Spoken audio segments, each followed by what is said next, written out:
Hello दोस्तों, हम लोग अगले वीडियो में देखे थे प्रकाश क्या है। अगले वीडियो में हम लोग देखे थे प्रकाश क्या है, प्रकाश क्या है, प्रकाश के गुण क्या है, प्रकाश के स्रोत और प्रकाश का परिवर्तन और प्रकाश के परिवर्तन का नियम देख चुके हैं। आप लोग अगले वीडियो में जाके देख सकते हैं। आज हम लोग देखेंगे प्रकाशिक माध्यम। प्रकाशिक माध्यम का मतलब होता है प्रकाश किन किन माध्यमों से होकर गुजर सकता है। प्रकाशिक माध्यम का ये मतलब होता है कि प्रकाश किन किन माध्यमों से गुजर सकता है। इसमें 3 माध्यमों से होकर किसी माध्यम से गुजरता है, किसी माध्यम से नहीं गुजरता है। तो आज इनको हम देखते हैं। पहला होता है पारदर्शक माध्यम। पहला क्या होता है? पारदर्शक माध्यम। इसमें देखते हैं पारदर्शक माध्यम ये होता है कि जिन माध्यमों में प्रकाश का अधिकांश भाग गुजर सकता है उसे पारदर्शक माध्यम कहते हैं। यानी जिन माध्यमों में प्रकाश का अधिकांश भाग गुजर सकता है उसे ही पारदर्शक माध्यम कहते हैं। जैसे वायु, कांच। वायु में हम लोग प्रकाश साफ साफ दिखाई देता है। जैसे कांच भी होता है, तो कांच ले लोगे तो आपका चेहरा, जैसे हम शीशा चश्मा लगा लेते हैं, चश्मा लगाए तो पूरा हम लोग को आगे का चीज़ फ्रेश दिखाई देता है, वही कांच होता है। यानी कि जिन माध्यमों में प्रकाश ज़्यादा गुजर सकता है उसे ही क्या बोलेंगे? पारदर्शक माध्यम बोले। दूसरा का होता है अपारदर्शक माध्यम। दूसरा का होता है अपारदर्शक माध्यम। अपारदर्शक माध्यम होता है कि जिन माध्यमों में प्रकाश का कोई भी भाग गुजर नहीं पाता उन्हें ही अपारदर्शक माध्यम कहते हैं। जैसे लकड़ी, अगर लकड़ी का गुटका ले रहे हैं आप और उसमें हम देख रहे हैं तो उसमें आर पार नहीं देखा जाएगा। जैसे लोहा भी ले रहे हैं, लोहा का कोई प्लेट ले रहे हैं और उसको देख रहे हैं ऐसे तो दिखाई नहीं देगा। ऐसे देखिए, उसके बाद से आता है पारभाषक माध्यम। पारभाषक माध्यम का मतलब होता है जिन माध्यमों में प्रकाश का केवल आंशिक भाग, आंशिक माने थोड़ा भाग, कुछ भाग दिखाई देगा, कुछ भाग नहीं दिखाई देगा, उसे ही क्या बोलेंगे? पारभाषक माध्यम। जैसे घिसा हुआ कांच, यानी कि मान लो कि आप चश्मा लगाते हो, कांच चश्मा को कभी कभी घिस जाता है तो पूरा फ्रेश दिखाई नहीं देता, धुलधुलापन दिखाई देता है। कैसे दिखाई देता है? धुलधुलापन। जैसे दूषित जल, दूषित जल को हम ले लेते हैं किसी बाल्टी में तो हम देखेंगे तो साफ दिखाई नहीं देता है। ये प्रकाशिक माध्यम के 3 हेडिंग था। पहला हेडिंग था पारदर्शक माध्यम। पारदर्शक माध्यम का ये मतलब होता है कि जिसमें पूरा प्रकाश का दिखाई साफ साफ दिखाई दे, जैसे वायु, कांच। अपारदर्शक माध्यम वो ये होता है कि जिसमें प्रकाश दिखाई नहीं दे। और पारभाषक का माध्यम होता है कि कुछ भाग दिखाई देता है, कुछ भाग नहीं दिखाई, जैसे जिसको हम बोल सकते हैं अपने भाषा में धुलधुलापन दिखाई देता है। समझ आया? उसके बाद से ये आता है एक प्रकाश किरणें। प्रकाश किरणें होता है लाइट रे। अब प्रकाश किरणें में पहला हेडिंग बनाते हैं अभिसारी प्रकाश पुंज। क्या बनाते हैं? अभिसारिक प्रकाश पुंज। और दूसरा का होता है अपसारी प्रकाश पुंज और समांतर प्रकाश पुंज। यानी कि आप उत्तल और अवतल दर्पण पढ़ोगे तो उसमें हम लोग चर्चा करेंगे, ठीक है।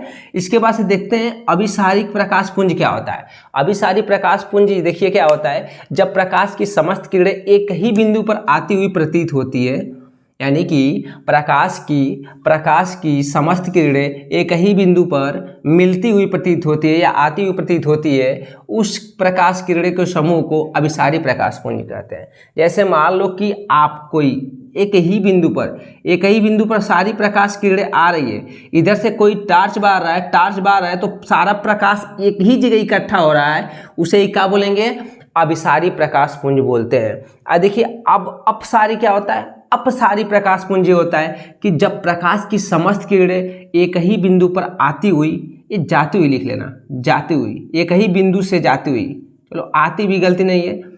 जब प्रकाश की समस्त किरणें एक ही बिंदु पर आती हुई प्रतीत होती है तो उन प्रकाश किरणों के समूह को अपसारी प्रकाश पुंज कहते हैं। जैसे मान लो कि आप लेजर लाइट को मान लो, लेजर लाइट आप दिवाली में जलाते हो, अगर यहाँ से लेजर लाइट हो तो इतना लेजर लाइट होता है, इसका छोटा सा बिंदु होता है तो यहाँ से प्रकाश निकल के चारों तरफ क्या करता है? फैलने लगता है। यानी लेजर लाइट ये ले लिए, लेजर लाइट में छोटा सा बिंदु होता है, इससे क्या होता है? प्रकाश चारों तरफ क्या करता है? फैलता है। जब फैल के जाता है तो इसको क्या बोलेंगे भैया? अपसारी प्रकाश पुंज बोलेंगे। क्या बोलेंगे? अपसारी प्रकाश पुंज। जब इसमें देखो, जब प्रकाश की समस्त किरणें एक ही बिंदु पर आती हुई प्रतीत होती है तो उस प्रकाश समूह किरणों को अपसारी प्रकाश पुंज बोलेंगे। आप समांतर प्रकाश पुंज बोलते हैं। समांतर एक ही बिंदु से जाती हुई, एक ही बिंदु से जाती हुई लिख लेना, एक ही बिंदु से जाती हुई प्रतीत होती है, जाती हुई। एक ही बिंदु है, यहाँ पर कोई बिंदु है और यहाँ से प्रकाश क्या कर रहा है, जा रहा है, यहाँ से प्रकाश क्या कर रहा है, जा रहा है, तो जाती हुई प्रतीत होती है, उसे क्या बोलेंगे, अपसारी प्रकाश पुंज बोलेंगे।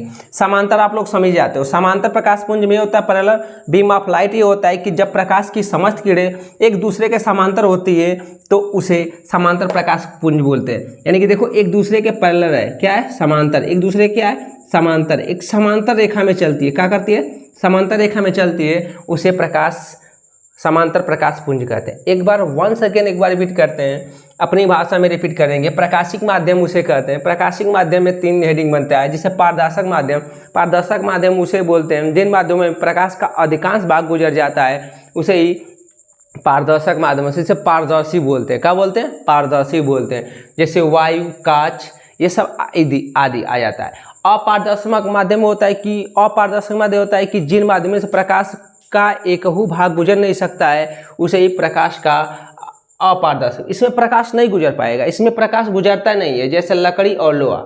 पारभाषक माध्यम किसे कहते हैं, जिन माध्यमों में प्रकाश का केवल आंशिक यानी थोड़ा ही भाग, यानी कि पूरा भाग नहीं जाएगा, थोड़ा ही भाग गुजर सकता है, गुजर पाता है, उन्हें पारभाषक माध्यम कहते हैं। जैसे घिसा हुआ कांच, जैसे मान लो चश्मा को घिस जाता है, तो चश्मा घिस जाता है तो पूरा साफ दिखाई नहीं देता है, कुछ भाग दिखाई देता है, कुछ भाग दिखाई नहीं देता है, उसे ही क्या बोलेंगे, पारभाषक। इसमें देखना, इसमें ये होता है पूरा प्रकाश दिखाई देगा, आप बना सकते हो। इसमें पूरा प्रकाश, इसमें पूरा प्रकाश दिखाई देगा, इसमें पूरा प्रकाश दिखाई देगा। इसमें थोड़ा भी प्रकाश, इसमें प्रकाश नहीं दिखाई देगा, प्रकाश नहीं दिखाई देगा। इसमें थोड़ा प्रकाश दिखाई देगा, थोड़ा प्रकाश दिखाई देगा। समझ आया? पारदर्शी, अपारदर्शी और पारभाषक, यानी कि पारदर्शक, अपारदर्शक और पारभाषक। इसमें पूरा प्रकाश दिखाई देता है, इसमें थोड़ा भी प्रकाश दिखाई नहीं देता है, इसमें थोड़ा भी प्रकाश दिखाई नहीं देता है, इसमें थोड़ा प्रकाश दिखाई देता है। एक प्रकाश किरणें होती है, प्रकाश किरणें देखिए अभिसारी प्रकाश पुंज इसको बोलते हैं। जब प्रकाश की समस्त किरणें एक ही बिंदु पर आकर मिलती है, देखो एक ही बिंदु पर आके का, देखो तीर का निशान देखिए भैया, तीर का निशान इधर से बना दिए, एक ही बिंदु पर आके मिलती है, उसे अभिसारी प्रकाश बोलते हैं। अभिसारी प्रकाश मतलब इसको बोल सकते हैं, हम आगे पढ़ेंगे तो उत्तल दर्पण के रूप में कन्वर्ट हो जाता है, उत्तल दर्पण। अपसारी प्रकाश पुंज जिसको, जब प्रकाश की समस्त किरणें एक ही बिंदु से जाती हुई प्रतीत होती है, देखो ये बिंदु है, यहाँ से जाती हुई क्या हो रही है, प्रतीत हो रही, जाती हुई प्रतीत हो रही है, उस प्रकाश समूह किरणों को बोलेंगे अपसारी प्रकाश पुंज बोलते हैं। जैसे इसको अवतल बोल सकते हैं, क्या बोल सकते हैं, अवतल। ठीक है। अब समांतर प्रकाश पुंज उसे बोलेंगे जब प्रकाश की समस्त किरणें एक दूसरे के समांतर होती है, उसे समांतर प्रकाश पुंज बोलते हैं। जैसे समांतर पैरेलल चलेगी, एक दूसरे के क्या चल रही है, समांतर बोल रही, इस समांतर चलेगी।